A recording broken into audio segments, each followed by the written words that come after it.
Having an attorney present is the best way to help protect your rights and ensure that the interrogation is conducted properly. Police are not legally permitted to interrogate you without a lawyer present. If you clearly invoke your right to an attorney, you can say, I'm not going to answer any questions without a lawyer here. Law enforcement officers may not advise you about your right to remain silent or your right to an attorney.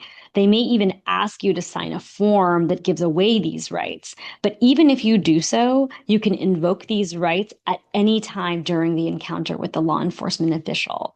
Another thing to remember is that you do have a right to government appointed counsel if you can't afford a lawyer in a criminal case. However, immigration, for some reason, is not considered criminal. It is a civil case. So in immigration court, you do have the right to have a lawyer present with you to represent you, but the government does not have to give you a free lawyer if you can't afford one.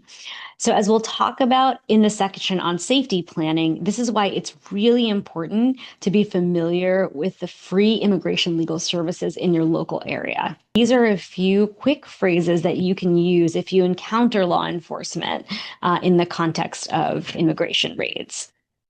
So we recognize that given the current climate, ICE may ignore what you say, but it is still essential that you assert yourself as much as you are able to document legal violations and to protect your rights in the event that you want to challenge what is happening to you.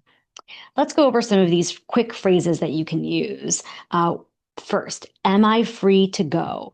You can repeat any of these phrases multiple times and always ask if you can leave the scene to make it clear that you've been detained. So, am I free to go? Feel free to continue repeating that question. Another phrase, I do not consent to a search. You can say this if ICE asks to search your home or your person. You can ask, am I under arrest?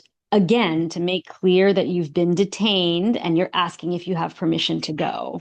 You can also say, I want to speak to a lawyer now, as we discussed previously. You have a right to a lawyer. You can say, I wish to remain silent. Again, as we talked about earlier, you have a right to remain silent. You should try to assert this right if you are able to communicate it. But again, don't be afraid to state your access needs as they come up.